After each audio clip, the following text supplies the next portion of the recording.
Hi guys, my name is Viktor and today I will show you how to make Flanders hot chocolate from the Simpsons series.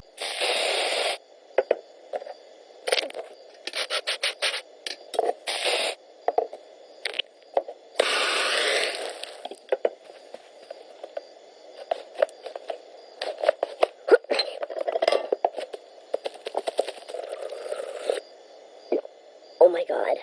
We can start with taking mug. Into the mug, pour 100 grams of whipping cream. Fill the whole mug with milk. Spill the milk into a saucepan.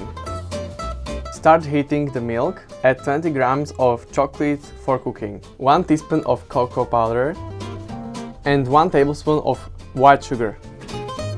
Start whipping the milk. Make sure the milk is steaming hot but not boiling. Chocolate is ready and we can pour it into the mug. Dip some marshmallows into the chocolate. On the top add whipped cream. Place a cracker in the whipped cream. Add some more whipped cream. Place the marshmallow on top. Toast the marshmallow. You can decorate the whipped cream by grating chocolate on top. Flanders hot chocolate is ready. Bon appetit! I hope you enjoyed this video. Don't forget to like, comment and subscribe. See you next time.